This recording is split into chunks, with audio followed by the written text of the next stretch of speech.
Hola, hola, por aquí Beyalín Bernal, muy honrada de poder llevar este espacio para ustedes, padres, al igual que yo, que hacen cocrianza, crían a sus hijos en el hogar de mamá y de papá. Este espacio que es para que todos aprendamos una sola cosa, poner el interés de ellos por encima del nuestro. Bienvenidos. Tú estás embarazada en este momento o te acabas de separar y no tienes ni idea de cómo vas a continuar sola. Este podcast es para ti. Pero también es para ti, papá, que has sido víctima, que te dejaron por otro. Queremos que vuelvas con amor. Tenemos mucho amor para darte y mensualmente ese ingreso se va a considerar como ingreso por propósitos de calcular el child support. Somos abogados, pero somos seres humanos también. Me vas a sacar las lágrimas. Yo he tenido que ver las detenciones en corte y ver cómo esas madres gritan. Y los niños ahí, viendo todo un escenario que Noelia, es duro, porque tú quieres protegerlos, obviamente. Y tú ahí para hacer la fuerza.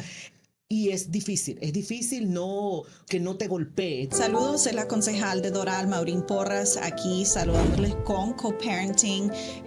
Quería dejarles saber que aquí en nuestra comunidad estamos bien unidos. Mi consejo es que ustedes se unan a las familias, trabajemos juntos. Hola, hola, por aquí Beyalín Bernal, desde Co-Parenting Aid Podcast. Bienvenidos a un nuevo episodio.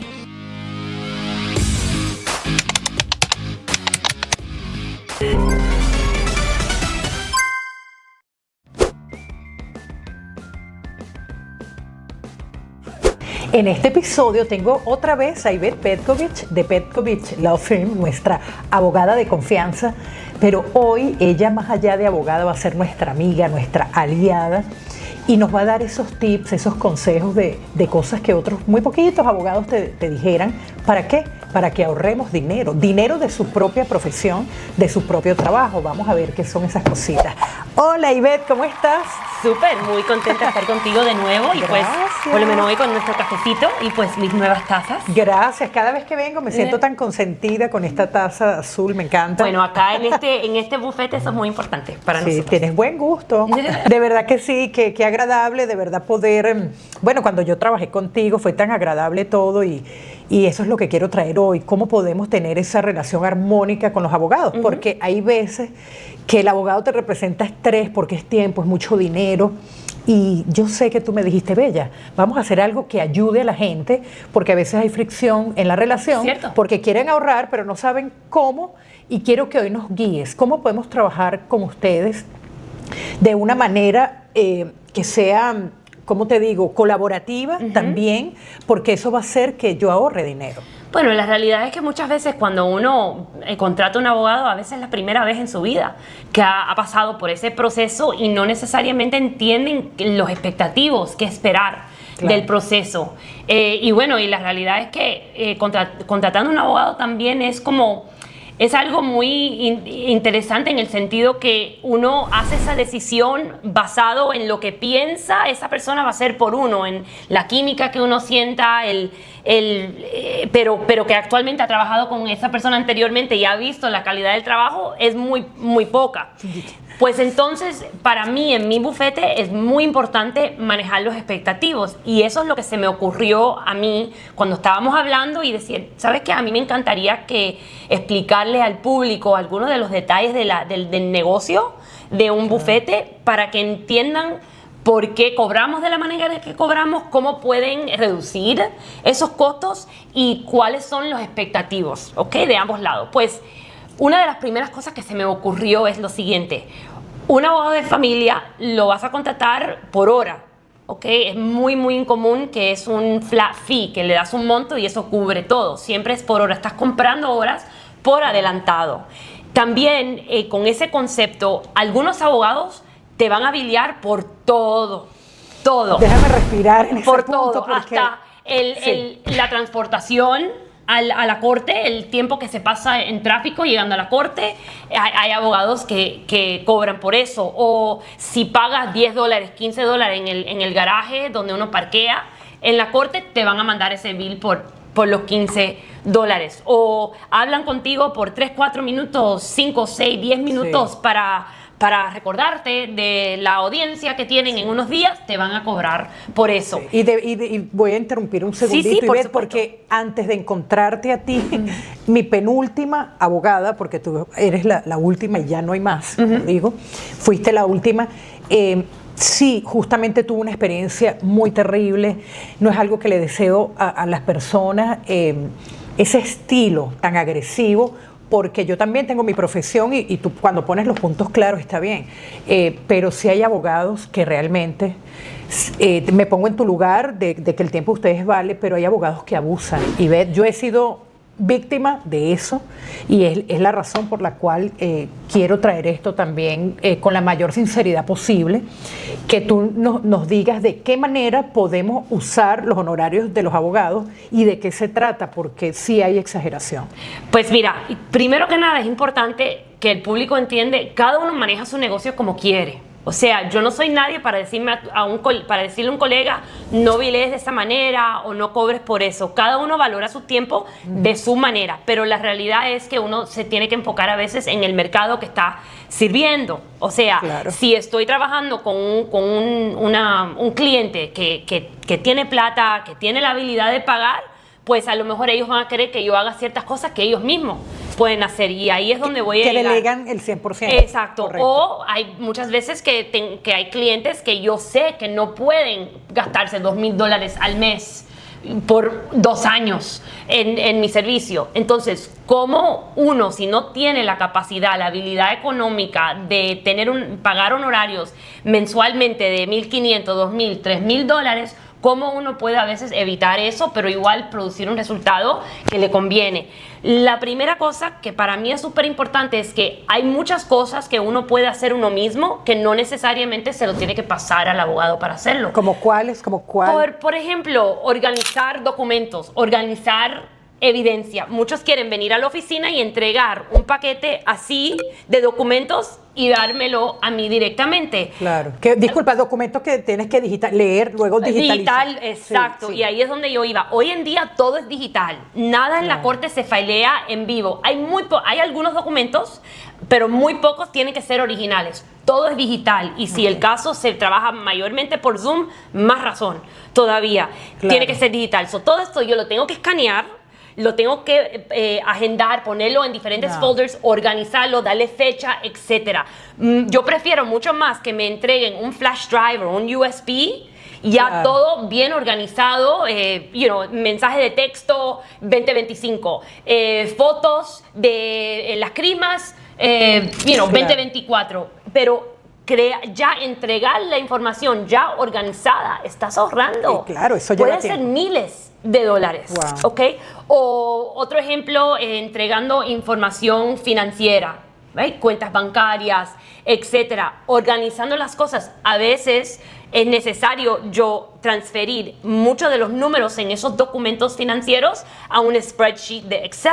Obvio, hay mucha gente que no necesariamente saben trabajar con Excel, pero hay muchos que sí. Seguro. Y pueden armar mucha de la información que está en esos mismos documentos, me lo pueden poner en una versión de Excel donde ya todo está organizado para que yo no necesariamente lo tenga que hacer. Claro. Entonces, ¿por qué digo eso? No porque yo no lo quiero trabajar. Por supuesto, a mí me encantaría ganar lo más dinero posible, pero es que si yo sé que ese cliente no lo puede aguantar para el próximo mes cuando le mando un bill por X cantidad de dinero, me van a mirar como, pero ¿cómo se gastó el dinero tan rápido? Pues porque tuve que organizar toda esta información. La organización de los documentos que le entregas, súper importante, y uno se puede ayudar uno mismo. ¿Qué otras cosas podemos ahorrar? Ok, otra cosa. El récord de médicos, de pediatras, por ejemplo, va a ser mucho más fácil un padre o una madre conseguir eso por su propia cuenta. Claro. Y entonces entregármelo a mí, en vez de yo tener que hacer una supina, una supina es como un documento que le mandas a un negocio, a una persona, diciendo que debajo de este caso es un requisito que tú nos entregues Ok. X información. Y discúlpame, una supina es algo mandatorio, ¿no? Tiene que ser porque sí. Ok, o sea, nosotros como abogados tenemos el poder de exigir eso. A veces hay un proceso donde tienes que ir a la corte primero, decirle al otro lado que vas a pedir esta información, darle al otro lado una oportunidad de responder a lo que uno quiere hacer, y hay un tiempo de espera, etcétera. Hay un proceso. Yo la conozco, disculpa, porque también esto se puede aplicar para evidencia de testigos. Puedes poner una supina para traer una persona. Pero eso es un poco diferente, porque para forzar que la persona venga le tienes que entregar la supina, y no hay nada necesariamente que el cliente pueda hacer. O sea que esta parte sí no la puedes delegar. Pero una supina puede ser para testimonio o para documentos o para las dos cosas.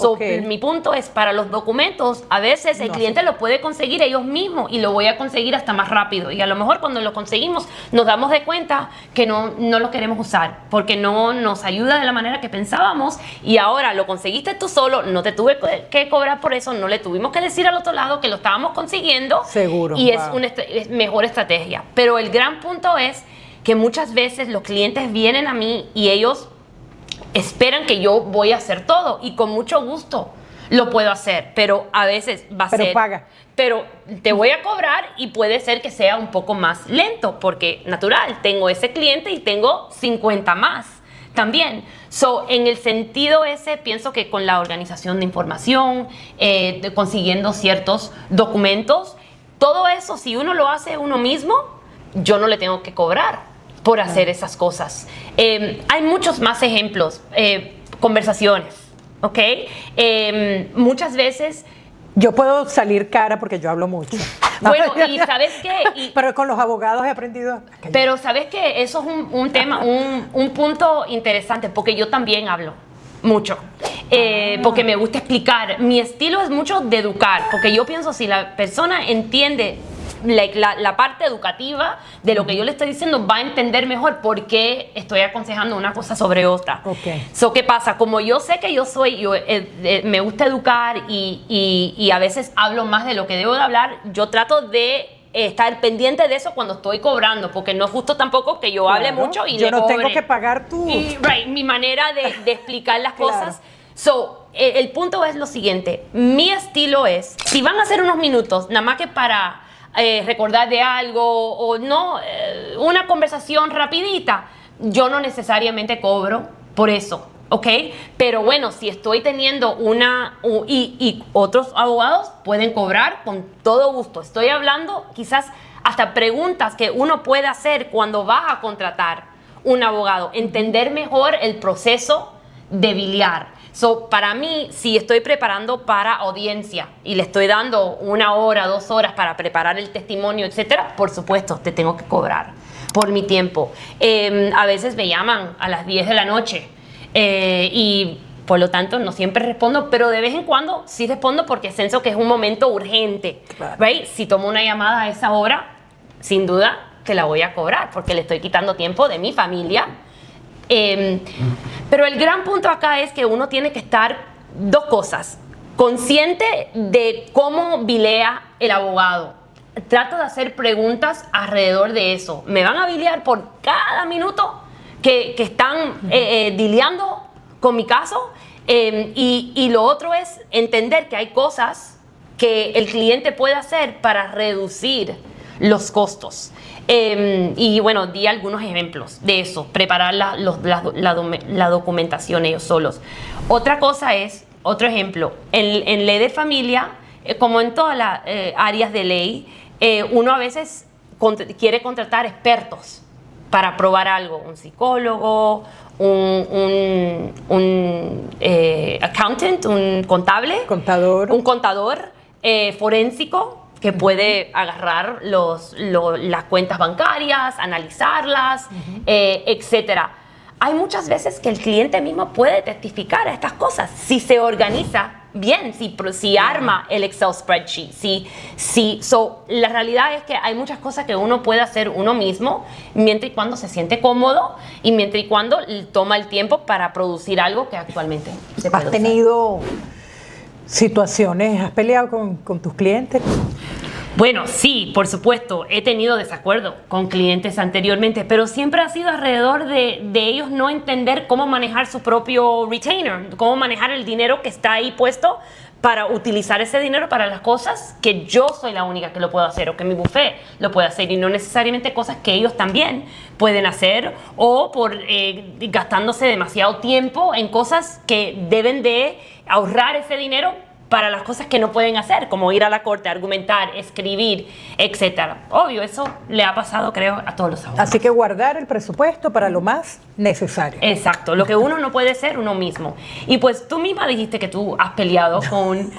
Tú lo dijiste. Sí, lo dije. Con un abogado. ¿Y por qué fue eso? ¿Cómo pasó? Bueno, Ivette, la verdad es que como yo conté pues en mi testimonio en el primer episodio de Co-Parenting Aid, yo tuve muchos abogados con todo, me despedí con una buena relación, no quedé debiendo nada, no hubo, el caso fue cerrado, la moción, pero sí tuve una muy mala experiencia. No es esto que tú te refieres de la cantidad de diligencias que me puedo ahorrar, que las puedo hacer yo, no. En mi caso fue como una mala praxis, fue no hacer la acción correcta. Y entonces hacer la otra acción me llevó a perder dinero y bueno, me causó una cantidad de cosas. Por eso es que siempre voy a agradecer haberte encontrado, porque de verdad sí, y lo digo aquí, son pocos los abogados honestos. Una de las cosas que más me gusta conectar contigo es que tú eres también, además de como abogada, das ese feedback como mamá. Y eso a mí me conectó mucho contigo. Cuando yo, no me vas a creer, pero a algunos abogados yo les preguntaba, ¿tienes hijos? Y yo no contrataría, no sé, perdónenme los abogados que todavía no tienen hijos, pero es que no es lo mismo. Bueno, esa es mi opinión. Es que, ¿sabes qué? Para mí es muy importante poder dormir de noche, saber que si alguien me está contratando, que le estoy produciendo un buen trabajo y no siempre es así. Pero lo que sí es importante saber, terminando el tema más que nada, es que tampoco uno no puede jugar con quedando debiéndole dinero a los abogados, porque para los abogados sí existen avenidas, remedios que pueden utilizar para colectar su propia... digamos, esas cláusulas, eso que tú dices, esos recursos para cobrarte, forzarte, ¿no? Pues ¿están en el contrato? A veces están en el contrato, pero de lo que estoy hablando más que nada es, por ejemplo, especialmente en casos de divorcio donde hay bienes que que son parte del divorcio, el abogado puede poner lo que es un lien en la propiedad, por ejemplo, por si cuando se vende la propiedad, tienen que quitar la cantidad que se le debe a ese abogado y pagárselo a ellos directamente. Eso es algo serio, deberle a los abogados, y uno debe de educarse muy bien y hacer las preguntas apropiadas cuando están contratando un abogado para entender el estilo de ellos de biliar. Muy importante. Bueno, de verdad que te agradezco una vez más, así que bueno, ahorremos palabras, ahorremos digitalización y bueno, todos los tips que nos dejaste hoy de verdad que muy útiles, Ivette. Siempre a la hora. Así que bueno, nos despedimos por hoy. Gracias por estar aquí y a ti, una vez más, salud con este café tan rico. Chin, chin. Chao.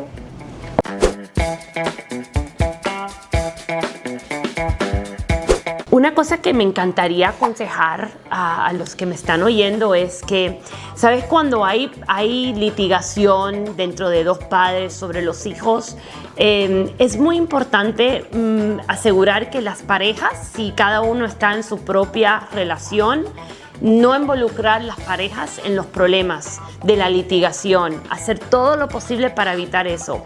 Primero que nada puede arruinar la relación, y si uno está contento con esa relación puede producir cosas negativas que al fin del día puede arruinar la relación. Pero también la corte y los jueces es muy infrecuente que van a tomar en consideración cosas que tienen que ver con las parejas. Sin embargo, las cortes a veces no quieren oír de esas cosas, mientras y cuando, por supuesto, no hay alegaciones de abuso físico, sexual, etc. Por lo general, traten todo lo posible de manejar ese tema dentro de ambos, y si no pueden trabajar juntos fácilmente, porque obvio, eso es litigación, traten de no involucrar sus parejas. A largo plazo, eso siempre perjudica en vez de ayudar.